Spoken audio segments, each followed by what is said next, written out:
So people hypothesized there must be an extra planet beyond Uranus. Now, we had no evidence of this yet. The telescope wasn't strong enough to perceive it. But 100 years later, we discovered the planet that the equation predicted, which was Neptune.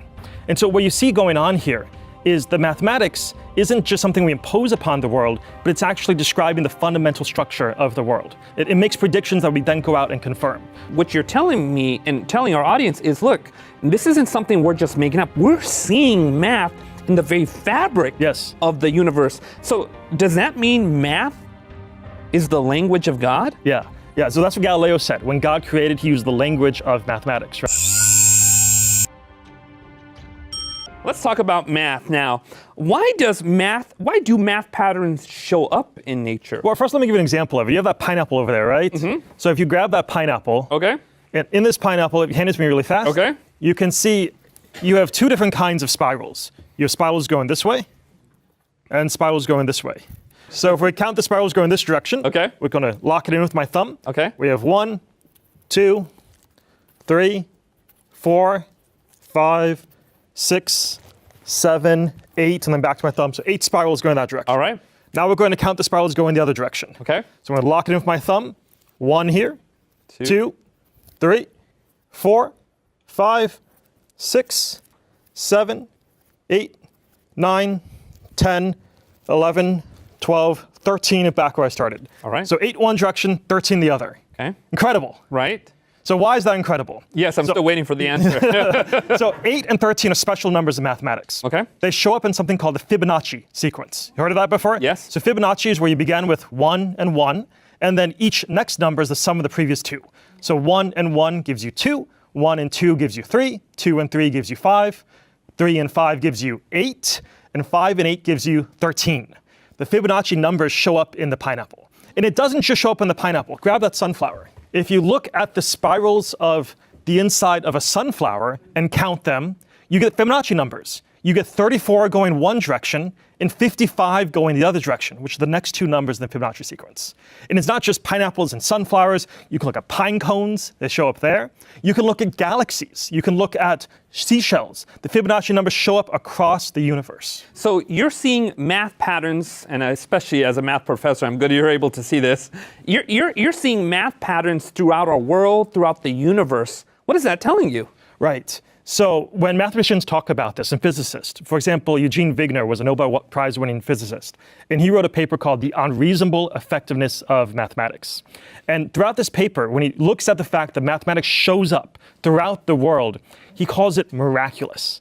12 times in this paper, he used the word miraculous to describe it. And so here's a scientist wrestling with the fact that somehow mathematics describes the universe.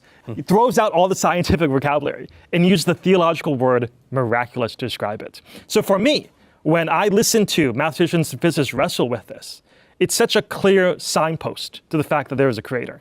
Now, some people might say, wait a minute, you're saying math is discovered, but I think math is created or invented. What would you say to those people? Yeah, that's a great question. I think it's a bit of both, right? When Isaac Newton looked at the data for how the planets orbit and came up with his universal law of gravitation, right? He used notation that he had invented to describe the orbit of the planets. He comes up with his law of gravitation. But he's not imposing something onto the world. He's actually discovering something about the world. And the way we know this is he discovers this in the 1600s. In the 1700s, we find a new planet, Uranus. And when Uranus was discovered, it didn't quite fit the equation of Isaac Newton. His equation seemed to be wrong. But then people realized, well, it could fit the equation if there was something else pulling on Uranus, pulling it a little bit further so it's just not quite exactly what the equation said from this one perspective. But if you include this extra planet, it would fit the equation. So people hypothesized there must be an extra planet beyond Uranus. Now, we had no evidence of this yet. The telescope wasn't strong enough to perceive it. But 100 years later, we discovered the planet that the equation predicted, which was Neptune. And so what you see going on here is the mathematics isn't just something we impose upon the world, but it's actually describing the fundamental structure of the world. It makes predictions that we then go out and confirm. What you're telling me and telling our audience is, look, this isn't something we're just making up. We're seeing math in the very fabric of the universe. So does that mean math is the language of God? Yeah. Yeah, so that's what Galileo said. When God created, he used the language of mathematics, right? And people have wrestled with, why is the universe so mathematical? And some have tried to resist concluding God. There's a professor at MIT. He concludes the reason that the universe is mathematical is because the universe is just a mathematical object. You and I are mathematics that is somehow self-conscious and alive. And it's kind of an absurd, ridiculous theory, but it's showing the lengths to which people are wrestling with the fact that there's this deep structure to the world. When I talk to my physicist friends about this, I have one friend who's a physicist, comes from a secular background, doesn't have any Christian commitments, but he told me that this is what keeps him up at night. Why is there this mathematical structure? This keeps me up at night. And then he says, I know how you as a Christian make sense of it. So he as a secular physicist can look at me and say, I know how you as a Christian, he sees how it points to God, right? And so it's not just something that you read into it, but it's actually the structure of the world is strong evidence that there is a creator. That's really incredible. This is the first time I'm getting excited about math right now. You know, when you think about the theories behind how this universe came about, the majority of scientists say, well, there was this Big Bang. Before that, there was this, essentially the laws of physics were broken down, the singularity, and then some quantum fluctuation, and boom, the universe began. Stephen Hawking said, no, we don't need any kind of creation or origin. The laws of gravity have always been there. And then you got the multiverse theory out there that especially superhero movies are really interested in, right? And then there's theism. Based upon your study of mathematics, let's lay aside the church, let's lay aside the Bible. Which of those makes much more sense and is inconsistent with the data of mathematics? So for much of human history, we just assumed the universe always existed, right? The ancient Greeks, they thought it was always here. And that's why is the universe there? It's always been here, right? But the discovery of cosmology is the universe had a beginning. And so now how do we make sense of the fact the universe had a beginning? The Big Bang Theory is just the recognition that there was an initial point of time. Now, one way to try to explain how the universe had a beginning is to try to appeal somehow the laws of physics to. This is what Stephen Hawking claims. He says, because there is a law such as gravity, the universe can and will create itself from nothing. But when I think about what the law of gravity is, it's just a mathematical description of the world, right? Do you have a wallet on you? I don't. I wish I did. Okay. Yeah. Well, if you think about pull out your wallet, you can use mathematics to describe how much money you have. Maybe it's like a 20 and a 5, 25, mathematics describes it. But you can't scribble down plus 100 and have $100 pop into existence, right? I mean, that'd be great if you could, but mathematics doesn't have creative power. It only has descriptive power. So when people think that the laws of physics can somehow create the world, it's a confusion. The laws of physics are just describing how the world works. It can't describe what actually created the universe. And so I think the fact the universe had a beginning coheres so well with the biblical story. In the beginning, God created the heavens and the earth, right? For thousands of years, the biblical text said it, and now science is catching up and we can see, indeed, there was a beginning to the universe. Well, let me push back a little bit here. Here you are, you're saying, wait a minute, I think theism is the best answer. God created this universe, right? But how do we know which God? I mean, for the Hindus, they got Brahma, right? You got, for the Muslims, they got Allah. You can go to the Norse gods, you can go to Greek, get into the Titans and Zeus or whoever, right? But why do you think the Christian God seems to be the most reasonable source behind this universe? So one of the unique things about the biblical text is that it doesn't give a story of where God came from. If you compare the account of Genesis with that of the Babylonians or the Greeks or the Egyptians, they all have theogonies, which are stories of where the gods came from. That originally there was chaos or there was water or there was darkness or whatever the original material was.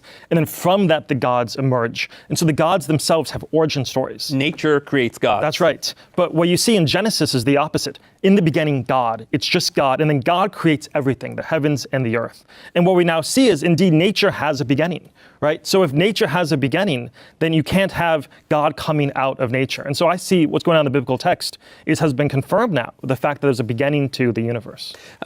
Dr. Bosman, let me come at another and go, but how do you know God doesn't have a beginning? If we're going to apply the idea of something with the cause and beginning, why don't we apply that to God? Why is God immune from this beginning? Aren't we going into this problem of infinite regress? So the question is, if God created the universe, then who created God? Some people ask this, right? The reason we want to explain what created the universe is because the universe had a beginning. Right? The fact we can look at the cosmological evidence and see the universe is expanding. You play that story in reverse. If it's expanding, you go back to those initial point. But it's only because the universe had a beginning that you ask what created the universe. The belief in the Christian God isn't a belief of a God that had a beginning. Psalm 90 verse 2 says God is from everlasting to everlasting. Right? God is without beginning. God is necessary. There's nothing else that explains the existence of God. So believing in a God that had as a beginning is not the Christian God. We call that an idol. That's a false God, right? Now, since we're talking about God and eternity, let's talk about eternity, right? Yeah, you have an explanation behind why we have this. Yeah. So when we talk about big numbers, a million, a billion, a trillion, a lot of times they just all sound the same to us, right? What is a million? What is a billion? Some of us maybe have $1 million, but most of us, they're just big numbers. So I wanted to visualize what some of these big numbers are. So if you open that bag of sugar, I did the calculation this morning. In a bag of sugar, I'm not going to ask you to count them. It would take too long. But there's about 1 million grains of sugar in there. So if you pour it out in here, we can see what a million looks like. Now, as you're pouring it out, how long would it take you think, to actually count those one by one by one? Oh, several lifetimes. Yeah. Well, it's not too long. If you take 1 per second to count up to 1 million, it would take about 11.5 days. So just shy of 2 weeks. Okay. So if you have 2 weeks that you're free, you can just count through those grains of sugar and you can get up to 1 million. By the way, this is only something mathematicians think about. Right, that's right. Now, if instead of counting to 1 million, you want to get up to 1 billion, it's going to be a lot more than this. It's going to be 1,000 of those, right? To get up to 1 billion, how long do you think it would take you to count to 1 billion? I can't even compute that. So if you're doing 1 number per second, it would be about 32 years. Okay. I just celebrated my 1000th birthday a couple of years ago. So 32 years is 1 billion seconds. Now, these are big numbers, right? But compared to eternity, right? If you think of each of these, instead of being a second, a year, this is your life. That's 80 little years, right? And that's compared to 1 million. Right. But compared to eternity, this is nothing. So the mathematician Blaise Pascal, he was a mathematician, a theologian, he reflected on eternity and he said, so often we think about the present and we magnify the present as if it's everything. We're thinking about what I'm going to do tonight, what I'm going to do this weekend, everything about the present. But at the same time, we never think about eternity. We never think about the whole. He says, by doing so, we magnify the present to make it everything, and we diminish eternity to make it nothing. And so what mathematics teaches me is it reminds me that, okay, let's keep things in perspective, right? Let's keep just the moment of our life in perspective of the rest of eternity. That's really incredible, and I appreciate you helping us to zoom out and see the bigger picture.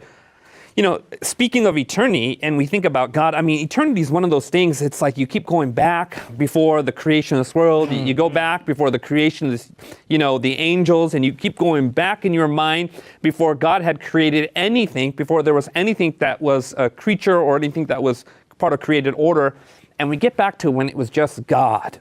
Right. What was God doing from eternity past? Yeah, that's a great question. It's hard to wrestle with because whenever you think of God, you might think of like God in heaven. But as you said, even the angels had a beginning, right? Even God's throne, it's just God. What is that ultimate reality? As I've grappled with this, there's a line of Jesus that's helped me. Jesus prays in John 17. So towards the end of his life, coming to the cross, Jesus prays to the Father. And he says, Father, you loved me from before the foundation of the world. And so the picture there is, there's just God. But the Christian conception of God is rich. God exists as 3 persons, as Father, Son, and Spirit.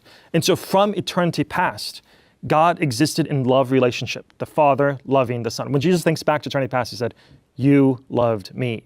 And so the thing that fills eternity in the Christian view is God's love. And that's what filled eternity past, and then that's what fills eternity future, right? Sometimes I think about, what am I going to do forever? Right? If I take seriously the claim that Christ gives us eternal life, like there's some cool math that we can do, right? But only for so long. What is going to fill that eternity? And for the Christian, it's that we get caught up in the love of God. The same thing that filled eternity past, God's love, fills eternity future. And what you're telling us is, look, it may be difficult to comprehend, but God was in relationship. But I think it's good for us to think about this because so often we get caught up thinking this is what it is, reality. Right? Like this material stuff is reality. And therefore my life should be about accumulating nice material things or whatever it might be. But it's like actually, all of material reality is just a blimp compared to the eternity that preceded it. And so when you zoom out even further now, right? You zoom out like all of this that's material, that is just such a small moment compared to the greater fundamental reality of God's love. And so that means the things I should be about in this world our relationships. It's about the love of God, showing that to people, right? Things that endure, things that will last forever.